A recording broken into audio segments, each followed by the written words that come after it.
Les agradezco haberme invitado, le agradezco al Observatorio de Violencia en la Escuela y bueno, lamento no poder hablar el castellano.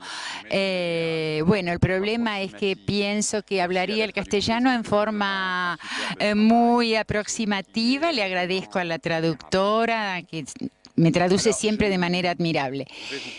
Les voy a presentar el estado de mi trabajo y mi investigación sobre el tema de la violencia en el medio escolar que llevamos adelante desde hace 5 años la Universidad de Lyon, a la que pertenezco, y algunas otras universidades como la Paris 10 de Nanterre y otras universidades de Europa y de España y de Italia, que trabajan la cuestión de la violencia escolar en un terreno que nosotros conocemos poco, que son las violencias entre alumnos, no siempre forzosamente identificadas por los docentes.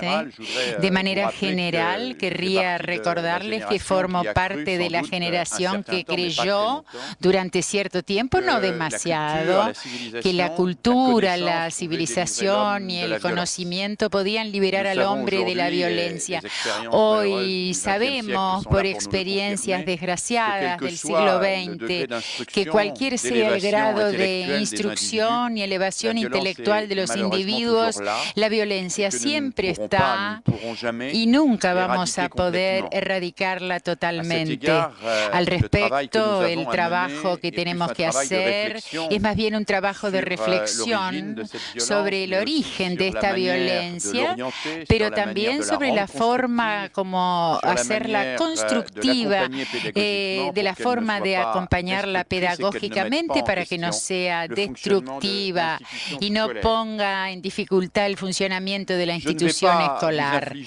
No les voy a infligir una definición académica, pero como definición de trabajo consideraría que podemos llamar violencia a todo acto que atente a la integridad física o psicológica de un sujeto.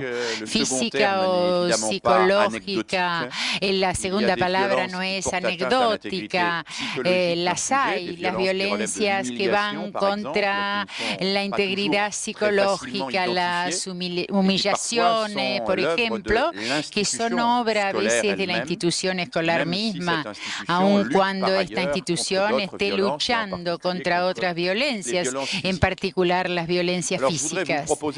Querría proponerles 4 series de observaciones. La primera y muy rápida es la relación entre violencia social y violencia escolar. Una segunda serie, más bien general, donde voy a evocar la posición que puede adoptar la escuela ante la violencia. Una tercera serie más pedagógica, donde voy a tratar de lo que llamo una pedagogía para metabolizar la violencia, una palabra que yo saco de la biología, el metabolismo como transformación positiva de la violencia en algo que no sea violencia destructiva. Y en cuarto lugar, voy a evocar los trabajos y resultados de los trabajos realizados por nosotros en cuanto a la disminución de hechos violentos dentro de las escuelas. Primera serie de observaciones de la violencia escolar. La violencia no es un fenómeno inicialmente escolar, es un fenómeno social y por mucho tiempo la escuela logró luchar contra ella simplemente porque levantaba paredes entre ella y la sociedad y eran muros muy altos e importantes como para que la violencia se detuviera a las puertas de la escuela. Si las escuelas no eran tan violentas como antes, es simplemente porque el sistema era tal que los alumnos, en cierta forma, entraban a la escuela abandonando parte de sus personajes sociales y se sometían a las reglas impuestas dentro de la institución escolar. Esta violencia, además, del mismo modo, estaba contenida en la familia y en la calle. Lo que caracteriza nuestro siglo es hoy la disminución de los sistemas de contención, de los sistemas que llevan al sujeto a renunciar a su propia violencia. Y esta disminución de los sistemas de contención está ligada a la dilución, de una manera general, de las referencias religiosas, pero también morales, ampliamente compartidas. Esta función de disolución del superyo, como dirían los psicoanalistas, da a estos alumnos que parecen más violentos, pero en una forma más precisa, la naturaleza de esa violencia cuantitativa y cualitativamente a nivel mundial. Bueno, en la escuela verdaderamente no hay un gran aumento de actos de violencia graves. Hay actos de violencia, son todos lamentables. Hay a veces violencia contra los docentes, pero a nivel internacional lo que se puede situar hoy es el alza sistemática de lo que podríamos llamar la excitación de los alumnos, una manera de estar dentro de un comportamiento que no lo hace precisamente disponible al saber escolar. Niños bólidos, es decir, que niños que reaccionan muy rápido, que no saben ponerle límite a sus impulsos. La crisis mayor hoy, me parece, es la del pasaje sistemático al acto. Los alumnos de hace 30, 40 años eran mentalmente quizá tan violentos como los de hoy, pero simplemente no pasaban al acto.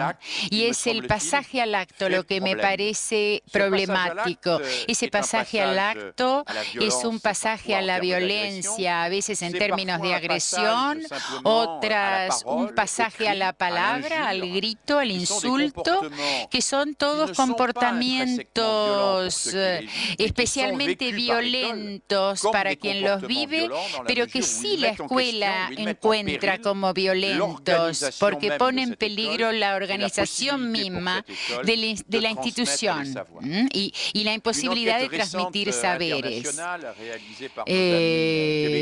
Nuestros amigos de Quebec, de Bélgica y de Suiza hicieron estudios en 27 países del mundo que muestran que el problema mayor de los profesores es la excitación del alumnado, la dificultad en hacerlos concentrar en su trabajo escolar, y la hemos verificado en cuanto a la concentración. Yo mismo, por ejemplo, el año pasado hice volver a hacer y repasar a niños de 10 años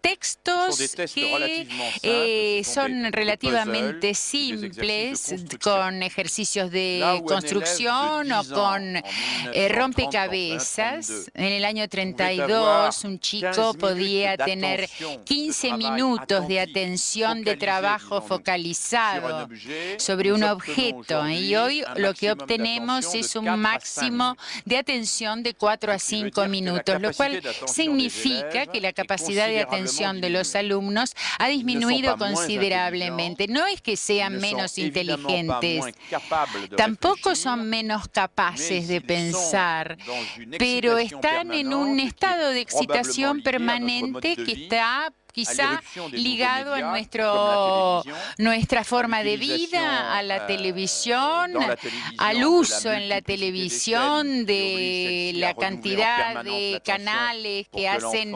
que trabajan de modo que el chico no haga zapping. Y después está el tema internacional del cansancio, de la fatiga de los chicos que duermen mucho menos, están mucho más cansados. pasado, lo cual tiene que ver con las condiciones de los hogares en que viven. Antes, la infancia estaba preservada de las preocupaciones de los adultos.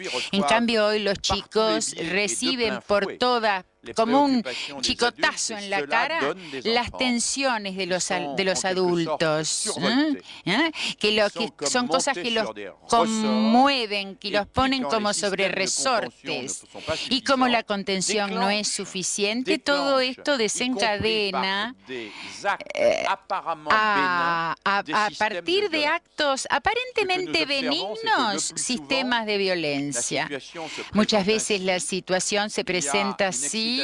Hay una excitación generalizada, una tensión que va subiendo y una nadería hace reaccionar, por ejemplo, a un alumno que decide intervenir para hacer que su compañero no le pegue, por ejemplo. Y esto funciona como un chispazo que desencadena una pulseada, un frente a frente entre personas que una y otra, el maestro y los alumnos, procuran obtener la última palabra.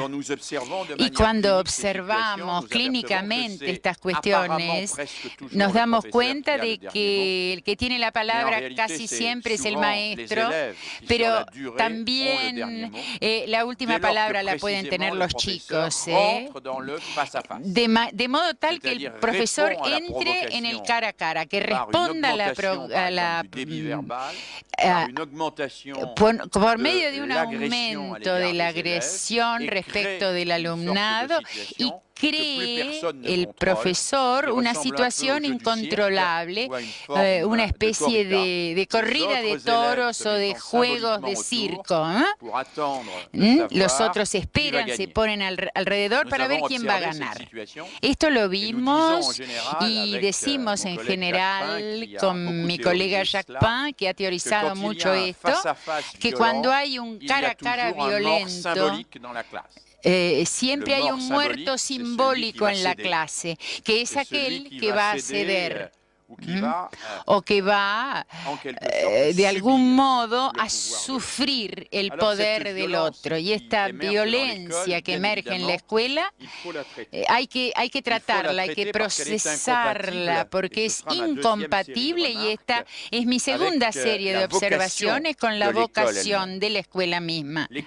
La escuela es una institución que se construye como un esfuerzo para suspender la violencia humana. Una institución donde los chicos